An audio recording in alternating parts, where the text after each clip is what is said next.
I'd like to welcome you to the fourth in a series of webinars offered by Performance Horse Nutrition. This webinar is going to concentrate on frequently asked horse nutrition questions. As Dr. Cubitt mentioned, I'm Dr. Steve Duren. I'll be doing the presenting tonight. On the line as well is Dr. Tanya Cubitt. She'll be answering some questions in real time. And also on the call is Rebecca Scow. Rebecca does all of our social media and is the office manager for Performance Horse Nutrition. I'd like to encourage you, if you have a question during the presentation, not to wait or to hold on to that. If you actually click on the chat button, you can ask that question in real time, and Dr. Cubitt will be happy to answer that. That's been very effective for us in the past. We get lots of questions, and then you don't have to sit and wait till the end to answer your question. You can get it answered immediately. And again, Dr. Cubitt will do those answers for you.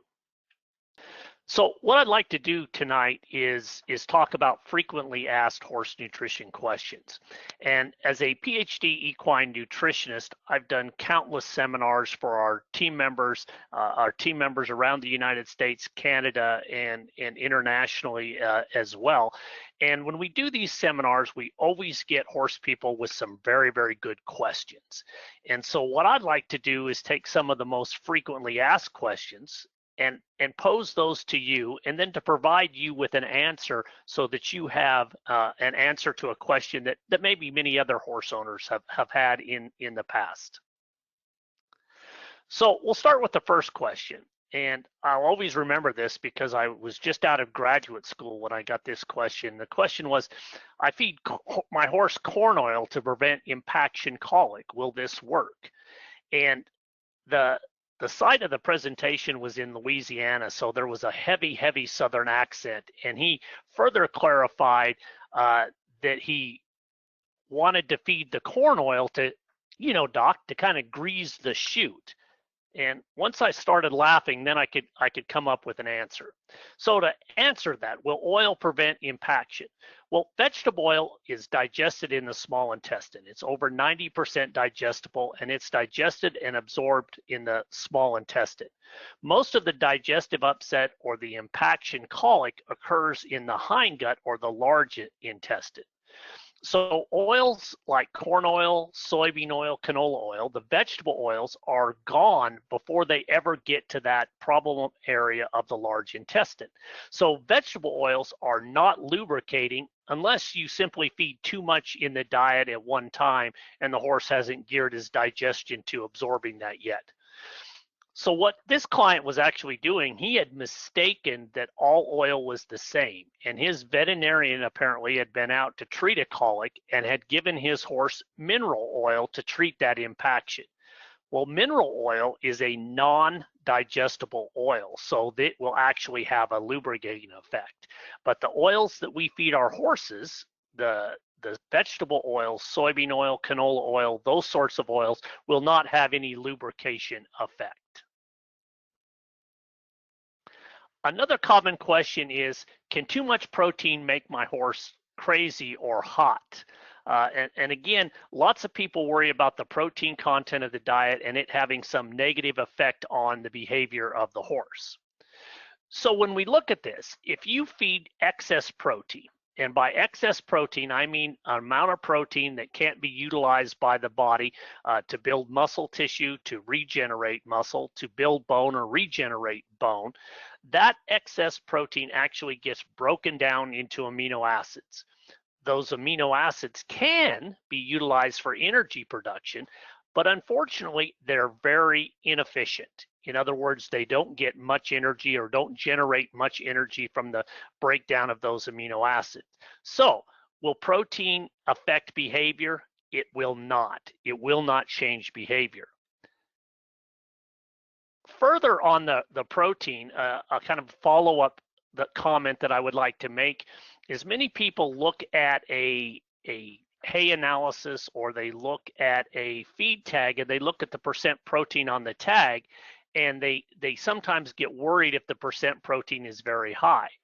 For example, we've all been familiar with feeding the ration balancing pellets. Those typically are anywhere from 24 to 30% protein. And I've had many clients say, oh, I can't feed that. That's way too much protein. But I'd like you to think about it like this. 1 pound of a 24% protein supplement is the same as feeding 2 pounds of a 12% grain or a 12% hay. So when you think of it that way, it doesn't sound like nearly as much protein. So it's not the percent protein isn't as important as how much of that ingredient or how much of that protein are you actually feeding the horse. Another common question, what is the best cutting of hay to feed horses? In the second presentation in the Performance Horse Nutrition series, and that's available online, we did talk a lot about hay, but I get this question all the time. What is the best cutting of hay to feed horses? And when we think of this, we have to think where we are in the United States. Well, grass hay can be either first cutting, second cutting, or third cutting. That's the common number of cuttings that you can get in certain parts of the country for grass hay.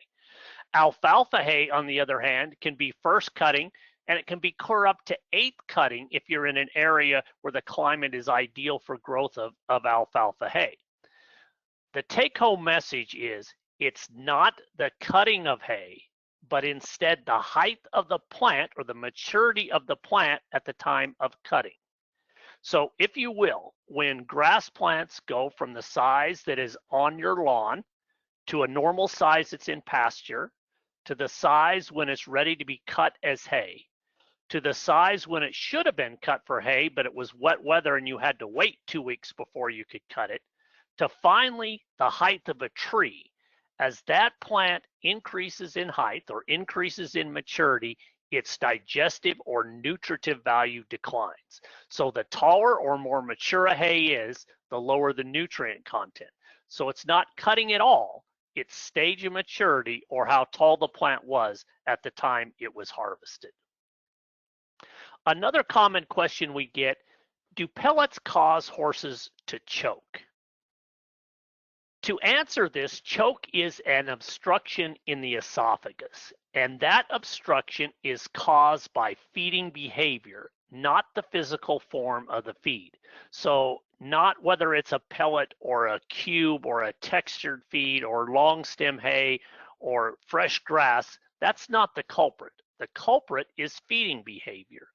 And by feeding behavior, when a horse aggressively eats its food without properly chewing it, okay, or bolting his feed, you have a large particle size of food that he's trying to swallow with not enough saliva, and that causes the obstruction in the esophagus.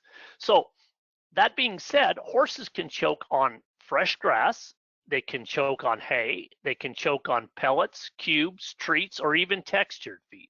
So again, it's not the physical form of the feed that's causing the choking. It's actually the feeding behavior, and that horse aggressively eating food without reducing it to a small particle size, not chewing it adequately to add enough saliva to get it properly lubricated to be swallowed. So in the case of a horse that chokes, we need to slow down that aggressive eating behavior. And as you can see in this slide, there's lots of clever devices that are available for horse owners to make horses work at getting their feed, so it slows down the intake and corrects that aggressive feeding behavior. Another common question, do horses benefit from a warm bran mash in the winter? And I got this question again as another fresh PhD student. And growing up in Idaho, I'd have actually never had fed a bran mash to a horse. So I took the logical approach to answering this. And what I did is I took the individual ingredients in a bran mash and looked at their potential benefits. So the first, obviously, would be bran. And one of the things that's commonly thought is that bran is a laxative. Well, certainly for you or I, if we have a bran muffin first thing in the morning, you sometimes want to stay around the house for a while and kind of let that bran have its effect. But is bran a laxative for horses? Horses eat hay. Hay has much more fiber than bran does. So bran is actually not a laxative for horses. Well, the other common ingredient in a bran mash is water. Will this water actually help to hydrate a horse? Well, theoretically, any water will help hydrate a horse, but you need to remember that a horse requires 5 to 7 gallons of water per day. That's a 1,100-pound horse when he's doing absolutely nothing. Okay, so the amount of water that you could put in a bran mash is not really going to be enough to influence the hydration state of a horse. And when this question was asked, the lady says, well, Dr. Duren, you just don't understand. This water is warm and it helps keep that horse warm in the cold winter's night. And I asked her how warm the water was compared to the body temperature of the horse, and she said, well, maybe it's not. And so the water or the temperature of water used in a bran mash as far as heating the horse will have no effect. Now, there can be some drawbacks. Wheat bran actually has an inverted calcium phosphorus ratio, meaning it has more phosphorus than calcium. We don't want that to happen in a diet. So if you feed lots of bran or lots of bran mashes or one every day, that can be a problem. But the simple statement is there's lots of horses that are completely healthy that never get a bran mash. If you want to feed the occasional bran mash because it makes you feel better, that's completely fine, but it's not much of a benefit for your horse. Another common question, I feed grain in the winter to keep my horse warm. Is this correct? Well, warmth in the winter is actually accomplished by the digestion of hay. The bacterial fermentation of hay is not efficient. In other words, these bacteria, when they ferment the hay or digest the hay, they produce heat. And that is the heat produced in the digestive system that actually keeps the horse warm. If you were to use grain to keep a horse warm, that grain would have to be digested in the small intestine, the glucose absorbed into the blood and then stored in the muscle. And then the only way the horse could keep warm would be to actually physically shiver to stay warm. So the best way to keep horses warm in the winter is simply to provide them some extra hay. This was an interesting question that we got and actually put a fair amount of research effort into trying to figure out. And the question is, which should be fed first, the hay or the grain portion of the diet? And when feeding horses, what we want to do is we always want to feed the hay before the grain. If the digestive system is empty, for example, you fed your horse the last time at 5 o'clock at night and you weren't going to be back in the barn until 7 o'clock the next morning, that horse would go a significant amount of time without food and his digestive tract would be rather empty. If you went in and you fed the hay and the grain at the same time, the horse would rapidly consume the grain, then he would begin to eat his hay, drink water, and the effect that that would have is that hay and water would actually push that grain through the digestive tract faster than we want, and therefore that grain would not be completely digested in the small intestine. That grain would slip back or be pushed back into the large intestine where bacteria could ferment it, and you may get some digestive upset or colic. So in feeding horses, we always want to make sure that they have the hay portion of the diet prior to feeding any grain.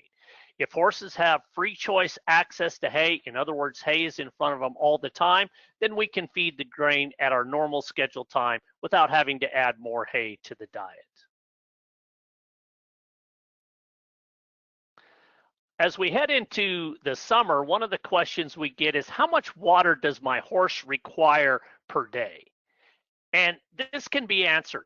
If we look at an 1,100-pound horse, for a maintenance situation, they will require 5 to 7 gallons of water per day. When they lactate, okay, a mare is producing milk for a growing foal, you have to account for the water that's associated with that milk. The requirement for water goes way up, 12 to 17 gallons a day for an 1,100-pound lactating mare. Now, when we begin to exercise and they have heat and humidity and the horse is using sweat as a method to cool itself, then the water requirement would be a function of how hot and how humid it is. the duration of work, and the intensity of work. And that water requirement will vary from nearly 10 gallons to 24 gallons in a day. So what's the best option for keeping our horses hydrated? The best option is always to provide free access to fresh, clean water. Another common question I get, I feed my horse a commercial grain product according to the feeding directions on the tag. What supplements are safe or dangerous to add to the diet? Commercial supplement, commercial feed should supply all the protein, vitamins, and minerals. So if you're selecting a commercial feed and you're feeding it according to label directions, you shouldn't have to worry about, is my horse getting enough protein, vitamins, or minerals? Those should be covered with a combination of good quality forage and that grain concentrate fed at proper levels. The supplements that are safe to add, we can add a hoof supplement. Those typically are biotin, zinc, and methionine, and the toxicity or the chance of getting in trouble with those are very, very slim. You can feed electrolytes. Electrolytes are things like sodium chloride, salt, magnesium, potassium, and calcium. Those are electrolytes that are lost in sweat. So those are safe additions to the diet. Fat supplements, any of the vegetable oils, soybean oil, canola oil are all completely safe. They add calories to the diet. They don't disrupt the vitamin mineral profile of the diet. The other common one that can be added are the joint supplements, the chondroitin, the MSM, the glucosamine type products. They can be added without interfering with the rest of the diet. The dangerous supplements are the vitamin mineral diets. And the reason that they're dangerous is because they have an additive effect. In other words, you're getting vitamins and minerals from the grain concentrate, and then if you're adding extra vitamins and minerals for a supplement, they can be dangerous. Ones that are particularly dangerous or toxic can be selenium, can be iodine, vitamins A, and vitamin D. Remember, the supplement is an additive to your regular grain concentrate, so all the vitamins and minerals can be a problem if they're already accounted for in the grain portion of the diet. We get lots of questions about beet pulp. The first is probably, why do horse owners feed their horses beet pulp? So when we start talking about beet pulp is a super fiber. However, the fiber in beet pulp is very, very digestible and provides a significant amount of calories, much more than the fiber in hay. In fact, on a dry weight basis, beet pulp fiber has the same calorie as an equal weight of oats. So there you have it. Beet pulp is a safe fiber, but has the calorie content of oats. So it's a great way to put on weight. It's very safe to feed. One of the big questions that, as a follow-up to that, is beet pulp. Do you have to soak it before you feed it? If you're feeding beet pulp as a standalone ingredient, it's a very dehydrated ingredient and will swell when it comes in contact with water. This has led many people to believe that if a horse eats beet pulp in a non-hydrated or non-soaked form, they can actually choke on it. But remember that choking is a feeding behavior, and a horse that aggressively eats beet pulp that's dry certainly can choke and have an issue. However, if a horse is used to eating beet pulp and eats it slow, that beet pulp probably does not need to be soaked. As an equine nutritionist, if you don't know if your horse is going to be an aggressive eater, we always recommend that you soak it so that you don't have any kind of hydration or swelling of the product that can lead to choke. So that's a sampling of some of the questions that I've gotten. Dr. Duren was showing a slide with a book entitled 101 Frequently Asked Horse Nutrition Questions. He wrote that book in his spare time. And there's a lot of great questions in that book. If you liked the questions, this was a sampling this evening. You can go on our website and you can www.performancehorsenutrition, and you can pick that book up for a little bit of light reading while we're all stuck at home doing nothing. If you have any more questions, I answered a couple as we were going through. You can ask them now. And thank you all for joining our webinar this evening, and I hope you're all still doing well.